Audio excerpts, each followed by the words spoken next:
Okay, apologies for the mess. My armor bag has exploded, as it often does, a couple hours before fight practice.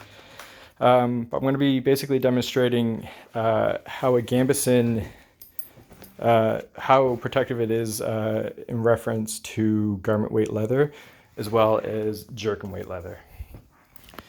All right, so first up, I'm going to take the garment weight leather. So when people talk about a leather jerkin, they're probably talking about this type of leather. This is suede leather. That is vegetable tan tooling leather, essentially. So to simulate skin, I have my shield set up on the weight bench here. It's the best I can do. Just going to rush through this. Place the garment weight leather on a piece of paper. Set that right here. I'm going to test it with two things. One, a box cutter. Two, basically a Roman machete. It's quite sharp. So first things first, knife slashes. I'm going to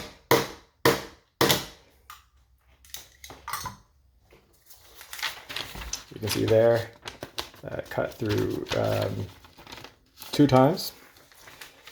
Switch to the other side.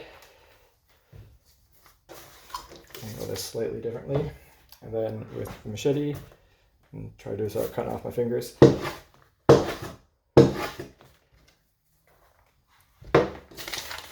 You see that actually went through twice as well. So both times, 2 out of 3 cuts.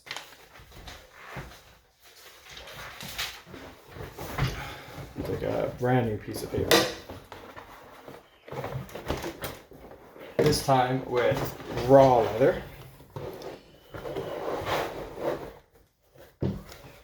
So I want to keep this as close to the edge just because leather is really expensive.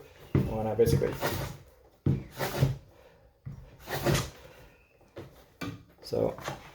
cut that 3 times. And that actually held up. So using a box cutter. Again. We'll ignore that bottom part. You see the tooling leather protected the skin. So now I'm going to demonstrate with Gambeson. So here I actually have 3 different examples of Gambeson. This is the one I actually wear in the IMCF league, so I count on this one to keep me alive. And some leftover scrap that I had with this Gambeson, I made these creases with, and it is the same paneling. So this is a layer of linen on the inside, layer of twill on the outside, with 2 layers of batting on the inside. Here we have something that'll be a little more closer to what was used in period. This is much thicker. This is twill on the cotton on the inside, twill on the outside, as well as several layers of linen and wool on the inside. And then we have the thicker stuff. This is actually used inside of the helmet as the padding, and you'll see is quite thick. This is just 2 layers of linen on the outside.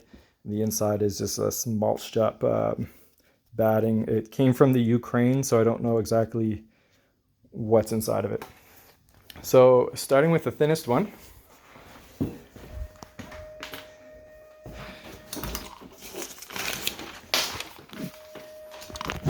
I'll set up my camera.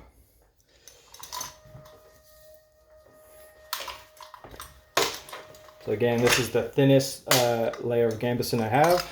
So with the box cutter, I'm going to slash.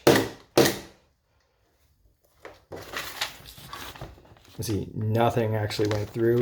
There's a couple little picks where the tip kind of hit, but right off the bat, the thinnest layer of Gambeson is actually better than the garment weight leather, and on par with the tooling weight leather. I suppose I should actually keep it consistent.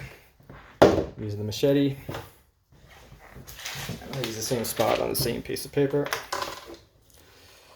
And again, try not to cut off my fingers.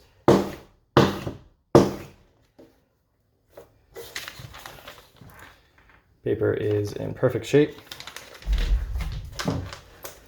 So that I was cutting, the Gambeson did it got cut out pretty bad. It's actually a good way to show what exactly Gambeson is made out of. So underneath the outer layer of Galaxy Twill, you have this cotton batting on the inside. And again, this was 2 layers of cotton batting. I peel 1 layer back. Second layer. And then we have linen on the other side. I don't know if that's too blurry to see or not. All right. And then we have the thicker, historically accurate kind. Again, using the same piece of paper. I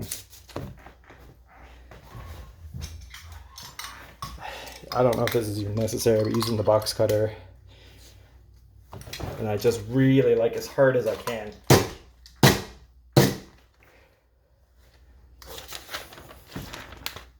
The paper is fine, and those were really hard broad strokes. Like if you're in a fight, you'd probably using that. Absolutely shredded the Gambeson material. It went through, let's see, the outer layer of twill, an inner layer of linen, polyester batting. I don't know why I use that. And then we have a layer of this kind of like canvasy stuff on the inside. I think that's also polyester as well, but you notice it didn't really penetrate that layer. And then just like rubbing it, there's actually 3 more layers at least underneath that.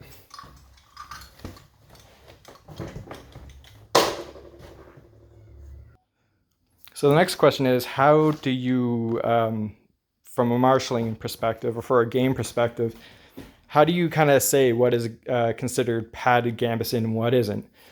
And there's basically kind of 2 metrics that you have to take into consideration when figuring this out. Here's my Gambeson pants. I'll be actually pointing my leg armor to that here in a minute. This is one of my Gambeson tops with the McDonald heraldry attached to it. So first things first, that you can easily identify on the outside is the garment has to be quilted. So by quilting, you see these lines. Basically, what that is you have your 2 outer layers, the linen here, the twill on the outside, and in between is the batting. Now, these sewn lines are actually indicating, or they're holding the batting in place.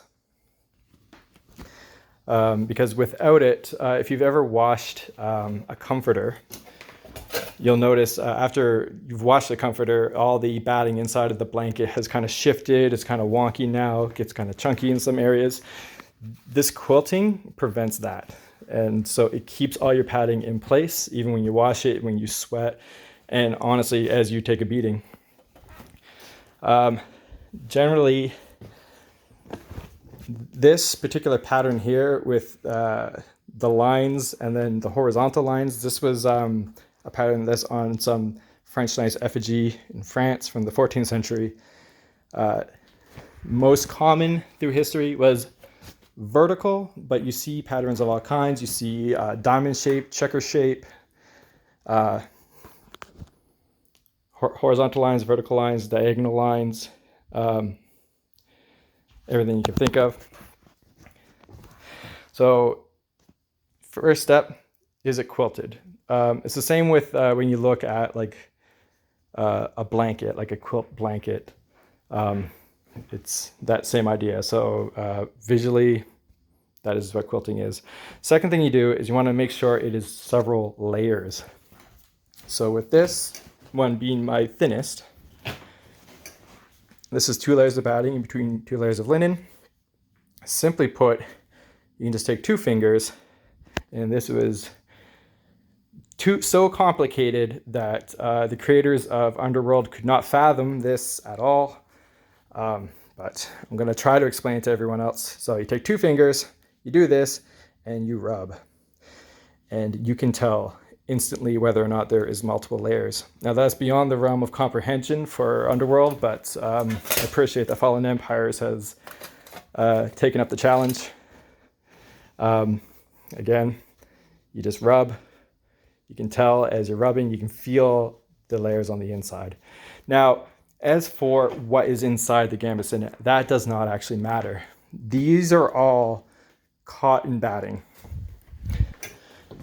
This is just stuffed with something. Historically, it wasn't just cotton batting. In fact, a layer of wool was actually more common, or several layers of wool in between the 2 layers of linen or wool. So depending on what climate you're fighting in, I always elect for linen on the inside because it wicks the heat off of your body and wicks the sweat away. But the Norse Vikings were more likely to have used wool, both as their batting and their inner and outer shells, because it was the material that was more readily available to them, although they did use a lot of linen as well. So that is it. Basically, if it looks quilted and it feels like it's multiple layers, that is a padded Gambeson.